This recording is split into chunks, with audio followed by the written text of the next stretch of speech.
Bueno, aquí tenemos una pregunta del hermano Manuel de los Estados Unidos que dice, estoy estudiando el Islam, pero tengo una duda y quería hacerle la pregunta, ¿cómo se entiende las profecías de los profetas judíos, Isaías, Jeremías, Ageo, etcétera, con el Islam, ya que ellos son profetas de Dios también? Gracias. Bueno, primero yo quiero hacerle una corrección. ¿Acaso tenemos algún profeta judío o son los profetas de los hijos de Israel?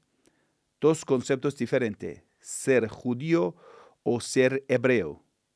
Ser judío o ser de los hijos de Israel, israelita. Son dos conceptos diferentes totalmente, porque sabemos que en la Biblia nunca ha mencionado la palabra judío o judía o judaísmo.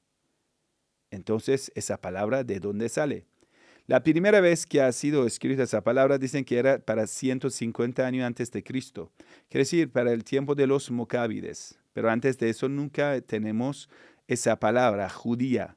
No existe en la Biblia. Busca la Biblia y me lo mandes si tiene alguna vez que haya mencionado judío o judía. Entonces, estos profetas no son judíos, porque el concepto judío y judaísmo viene después de esos profetas de Dios. Entonces, en primer lugar, ellos no fueron judíos. Bueno, entonces los profetas, ¿qué eran? Eran musulmanes. Entonces nosotros tenemos a Ezequiel, que era musulmán, a profeta Jeremías, que era musulmán, y Isaías, Jeremías, Ageo, entre otros. Moisés era musulmán. Musulmán significa una persona de pura fe que haya entregado su voluntad a Dios. Eso en primer lugar. En segundo lugar, ¿acaso el texto que tenemos aquí en la mano es el texto auténtico? ¿Es lo mismo que tenemos de estos profetas? Aquí tenemos el problema. Si usted encuentra cualquier palabra de estos grandes maestros de Dios, de estos profetas de parte de Dios, por supuesto que nosotros somos creyentes. Nosotros en el Sagrado Corán tenemos que decimos, no diferenciamos entre ninguno de los profetas de Dios. Quiere decir, todos son para nosotros sagrado y su palabra para nosotros es verídica. Pero el problema, ¿acaso estas palabras pertenecen a estos profetas? Aquí empieza el problema. ¿Acaso lo que habla de Ezequiel, todo lo que habla aquí es del profeta Ezequiel? ¿O hay alguna manipulación en ello? ¿Alguna tergiversación en ello? Eso es la pregunta. ¿Acaso todo lo que dice que es de Isaías pertenece a Isaías? Para eso necesitamos tener algún texto original que haya llegado del tiempo de Isaías, haya llegado del tiempo de Ezequiel, que eso no existe. Lo más antiguo de Isaías que le encontraron en las cuevas de Qumran, al lado del Mar Muerto, se dice que pertenece a los 300 años antes de Cristo. Quiere decir, unos 3 siglos después de Ezequiel. Y durante esos 3 siglos que no sabemos qué ha pasado con las enseñanzas de Ezequiel, quiere decir, lo que nos queda es del tiempo de lo helenismo. Quiere decir, cuando los griegos habían llegado y querían traducir la Biblia y algunos grupos judíos escondieron el texto sagrado que tenían en jarras grandes en las cuevas de Qumran. Entonces, ¿qué sabemos de las enseñanzas de sus profetas? Algunas palabras que aquí tenemos que seguramente son falsos, donde atribuye pecados a los profetas. Entonces, claramente sabemos que eso es falso, no puede ser enseñanzas de sus profetas.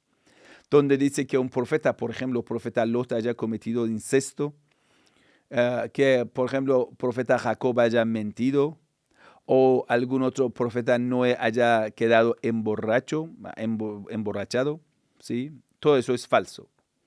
Lo que el profeta Salomón haya quedado con muchas mujeres, fornicando con ellas, es totalmente falso. El Sagrado Corán dice, nunca profeta Salomón se desvió, nunca. وَمَا كَفَرَ سُلَيْمَانَ. Nunca profeta Salomón se cayó en la incredulidad, nunca. Pero en la Biblia, aquí tenemos tergiversada, en el libro de los Reyes, habla que profeta Salomón haya caído en muchos pecados, y eso es mentira. O que dice que el profeta David haya caído en los pecados, es mentira. Entonces ya sabemos con certeza hay muchas mentiras en la Biblia, eso en primer lugar. Entonces eso es un libro mezclado de las mentiras y las cosas verídicas. Y en otro lado no tenemos las versiones originales de los tiempos de los profetas. La Biblia completa más antigua es la versión de casi un milenio. Leningrad es una versión, pero más antiguo no existe, que sí, que toda la Biblia más antigua. Porque cuando ellos hacían una tergiversación de una parte del texto, eliminaban la otra parte. Por eso tenemos el concepto de las Biblias paralelas. ¿Qué significado tiene Biblia paralela? Quiere decir, en cada versión ellos han hecho un cambio. Es que la Biblia no puede ser muchos libros, no. La Biblia, sí, no puede ser que diferentes versiones, porque en cada versión ellos hicieron su propia manipulación.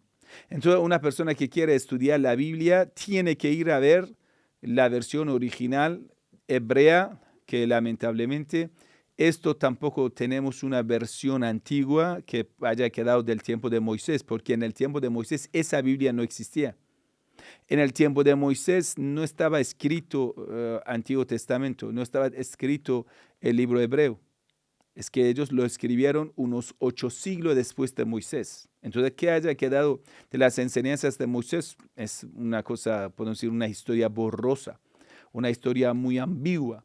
Por eso nos decimos qué parte de la Biblia es de confianza, qué parte no es de confianza.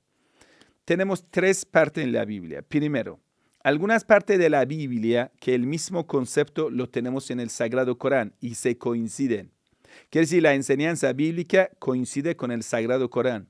La última revelación verídica intacta. Eso es importante sobre el Sagrado Corán, que ha sido intacta desde el tiempo del profeta del Islam. Entonces, ya que tenemos un libro original en nuestra mano, podemos comparar estas enseñanzas con un libro original. Eso es del mismo Dios. Entonces, Dios no puede contradecir en un libro y después contradecir en otro. Si es de Dios, tiene que coincidirse. Entonces, vamos a ver lo que está de acuerdo con las enseñanzas del Sagrado Corán. Si mira, esa parte de la Biblia sabemos que es la luz. Esa parte de la Biblia es de la luz, esa enseñanza del profeta, esta tal palabra, tal cosa. ¿Por qué? Porque coincide con el Sagrado Corán. Muy bien. Hay otra parte de la Biblia que ya está bien claro, contradice al Sagrado Corán, donde dice el profeta Salomón haya fornicado. Eso es mentira, porque Salomón era un profeta inocente, puro, perfecto. El Sagrado Corán defiende al profeta Salomón, al profeta David, a otros profetas de Dios. Entonces, estas partes de la Biblia seguramente son obras de los sacerdotes diabólicos como los fariseos, los que hicieron mal la interpretación, los que quisieron destruir personaje de los profetas. Entonces, estas partes de la Biblia seguramente son del diablo, no son de Dios. Pero hay otras partes de la Biblia, como algunas partes de las profecías, que ni están mencionadas en el Sagrado Corán, ni podemos decir que está en contra del Corán. Algunas profecías de la Biblia. ¿Acaso es cierto esto? No sabemos. Quiere decir, es la parte de la Biblia que tenemos duda. Yo como musulmán creyente puedo decir que todas esas profecías son seguras. No. Tampoco puedo rechazarlas. ¿Puedo decir que todas esas profecías son falsas? No. Entonces las observamos como posibles profecías. ¿Pueden pasar o no pueden pasar? Es como musulmán, lo observo, lo veo, pero no creo en ellos. Tampoco los puedo rechazar. Esto es la posición del Islam sobre las profecías mencionadas en la Biblia. Wassalamu alaikum wa rahmatullahi wa barakatuh.